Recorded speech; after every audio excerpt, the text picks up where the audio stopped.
Hey guys, welcome back. BDCKR here. We're back with our weekly recap. This one is for October 25th, 2018. And it might be a little bit lighter this week because we had a real big one last time when the whole 3.0.1 update hit. Yeah, and it's definitely going to be a little bit spookier than last week when we get into it a little later. Anyways, the current character challenge is for Blackest Night Hawkgirl, and that's a 1 week repeat. And you need Batman, Joker, and Nightwing for that. So that's gold for Batman, silver for Joker, and bronze for Nightwing. So an interesting smattering of required characters. Not too hard to get, especially if you've been playing for a while, but for brand new players, it's going to be a little bit of a struggle. And at least they're in the store. None of them are challenge exclusives. Yeah. So it's achievable for new players, even if it might be a little bit tough. Yeah, my favorites are always when it's all bronzes. Yeah. So this week's multiplayer reward is Blackest Night Superman. This, I believe, is his 4th time around. So that's the threshold for likely legitimate Elite 10s to be showing up. So, you know, top 1%, 3 each time. And we need 11 copies total. Yeah. And he goes along with the Halloween theme, Blackest Night. The Blackest Night team is pretty good. You'll get the extra life from Hawkgirl. You get the health back from anybody dying. So, you know, that one's okay. But really, Superman is it. He does necrotic damage with specials. It seems like the graphic on the health bar hasn't been showing up properly, but it means that they can't heal after he's done a special and done a bunch of damage. Which is so sad because the interesting, like, and unique graphics are actually really cool. Like when you look at the different like health mechanics, like is that Killer Croc who has the scales? Right. Yes. Yeah, right. And then like the Astro Harness Revive, which looks like a shield. Yeah. I really like those. What the best part of his passive, though, is that he makes the team, the Blackest Night team, immune to unblockables, which to me is a little bit hilarious since they introduced the new metals and there's the Merciless, and his passive is, the biggest part of his passive is that if he does, how many, it's 7 or 12 hits in a row. Yeah. Without getting or 7 hit. to 12, I guess, because there should be different stages. Yeah. But that he gets an unblockable, his next attack is unblockable. Yeah. Is it next special? Or is it just his next anything? I think it next anything. Or maybe it is a special. Whatever it is. I think it's special because next anything would be kind of wimpy. That's true, but this would totally block it. I guess I shouldn't assume that. It might be that the Merciless's passive overrides the Blackest Night passive, but it would be hilarious if it didn't because, you know, the metals are supposed to be so good. Yeah, and if it did, that would be kind of a jip, right? That would be a kind of betrayal of trust. That where they tell you it does something and then they just say, well, we'll just break the rules, you know? Who cares? Yeah. So, you know, listen, decent character in the challenge, decent character in the multiplayers. Yeah. Now, in the store, we've got some stuff. This is not new from last week, but this is new from the last little while. There's still the Nth Metal Pack for 400 pieces. So it looks like however often Phantom Zone comes back, they're going to keep it in there. Probably because of the ability to purchase currency and continue to buy it even in between Phantom Zones, or people hoarding it and then, I don't know, I guess maybe deciding to buy it whenever. Yeah. We also have the Halloween cash pack with a chance at Blackest Night cards, and that's $11.99 Canadian, which is pretty close to being worth it. I think it's one of the most valuable character cash packs, because even though the biggest draws, Blackest Night, Superman, and Doomsday, which are the multiplayer exclusives, are only 2.5% chance each, 3 gold cards, 3 gears, 3 supports, and 100,000 power credits, which is enough for another gold pack.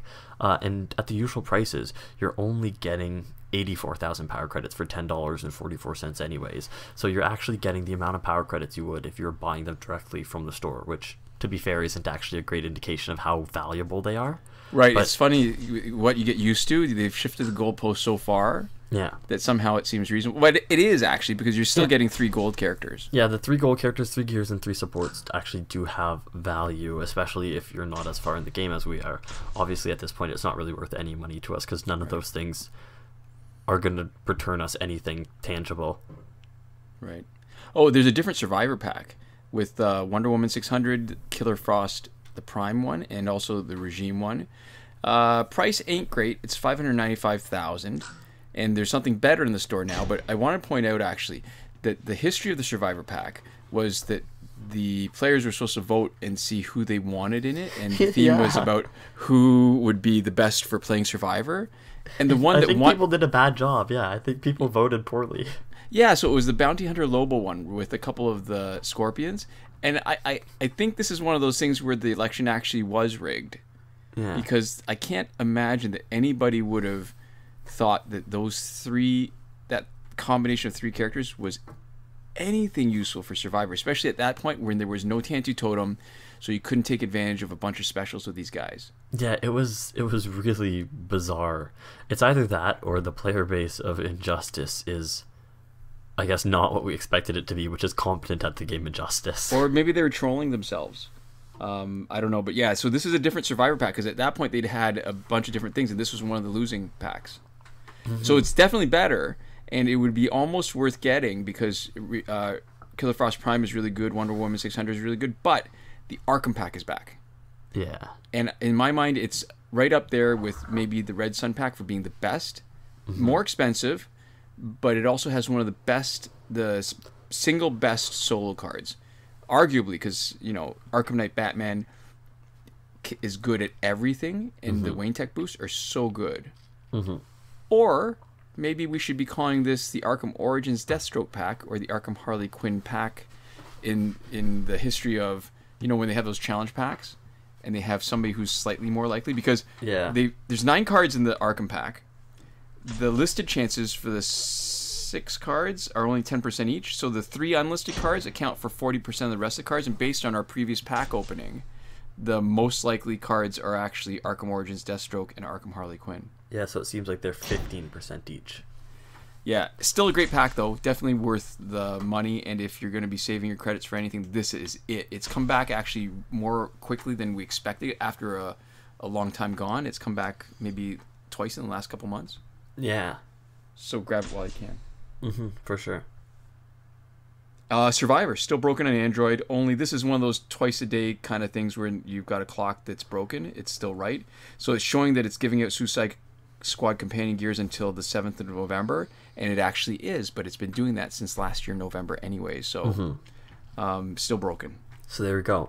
Moving on to current glitches, just remember that every working glitch is explained in a video as part of the playlist that you can reach by clicking the eye in the top right corner of this video or in our playlist tab. We're Android only, so we're only able to confirm these glitches for Android, and that means that if you're on iOS and you see a question from an iOS user asking for help in the comments, please consider helping out. And also, if you're an iOS user, you're not addressing us in your comments, you're addressing people who would actually know, other iOS users. To start off, there's no current glitch for power credits. The multiplayer unlimited rewards is not working. Yeah, on the other hand, though, the glitch to get the season rewards early is still working, confirmed on the current Blackest Night Superman season, and it's still valuable to get the multiplayer rewards at a high tier without having to grind and stay ranked for the entire season, so it's still a reasonably valuable glitch. There was a glitch to get through the Phantom Zone early, and we won't know if it still works until the Phantom Zone event comes back. The breakthrough glitch to let you play it repeatedly, still working, and we've cut and pasted into the description a comment from a viewer with a potential solution for people who are having trouble playing extra breakthroughs, but we can't test it because we're not having the problem. Both challenge reset methods are working. The one that requires Google Play Cloud Save and the one that doesn't. I feel like I really I did something weird with my mouth when I said the word Google there. Well, I definitely did something weird with my mouth trying to say potential. We are having some troubles today. So we've confirmed that on Blackest Night Hawkgirl.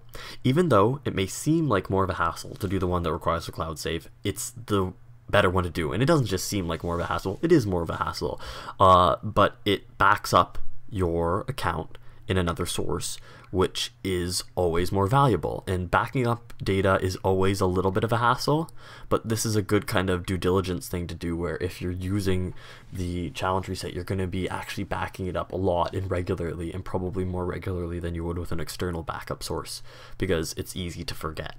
See, I'm going to argue that point too. I think it's more of a hassle if you're not getting value for it, right? You're actually just putting a little bit of extra work and protecting your account. So still, still No, a good thing. I think it's always worth it, but I think I don't know, me personally, I guess I consider it a little of a hassle, right? Like, you don't do it for everything. It's easy to forget, and it's not a ton of work, but it's less than no work. So I think for a lot of people, even people who would be pretty devastated if they lost everything, I think a lot of people don't actually do a lot of backing up. That's actually true. Sad. Yeah. So remember, it's not a backup until you've actually restored it. The airplane mode / refund glitch is still working. It's good for both packs with random drops, also known as loot boxes and last laugh tickets, but only if it does not require an internet connection when you do it, which is not the case for the Phantom Zone final reward. People have been doing some sort of funky switch. I mean, if and when the Phantom Zone comes back, we might be testing it a little bit, but switching accounts is one thing that we've always discouraged and advised against because of the high chance of getting an account banned. Yeah, because they tie together in weird ways. Right. So. Time shifting still works in Android for unlimited survivor play and energy recharges. As always, return your cooldown clock back to normal before you finish. The free energy without having to watch the video still works, and we can say that because we've been getting the button ungrayed out intermittently. And we definitely don't need to watch a video. I'm not sure if other people are having a similar intermittent button gray out or if our issue has somehow half resolved itself, but either way, it's back a little bit and it feels good when we actually do get to use it. That's true. Yeah, and we've cut and pasted an iOS user, Dragons952, potential solution into the description if the free energy button is grayed out for iOS, and we can't confirm its effectiveness, but we no longer need to. And that, dear viewers, is how you say potential the first time right. So the promotion glitch, where you can promote characters that are still locked, still hasn't had the required conditions since update 2.14, still not testable and still not usable, and we're going to remove it from the list of current glitches once the required conditions show up and it fails us for the first time. Okay, I showed you up with potential. Say Google. Google. There we go. We should have just swapped lines, huh? That's true. Okay, to finish up, we have a Patreon, and if you want to support what we do with more than your views, you can click on our avatar at the bottom right corner at the end of the video, or go to patreon.com/bdckr. You definitely don't need to, but we really appreciate it if you do. And speaking of that... Yeah, a big thank you to the people who already do support us through Patreon. Thanks to Console Peasant, Eddie G, and Edwin Felix, who are supporting us at the top tier, Last Word. iProfit, who's supporting us at the Your Message Here tier, and Sean Farrell and Daniel Simonson, who are supporting us on the credited level. So there we go. Thank you guys so much, and thank you to everyone for watching. We'll see you guys next time. Komoda.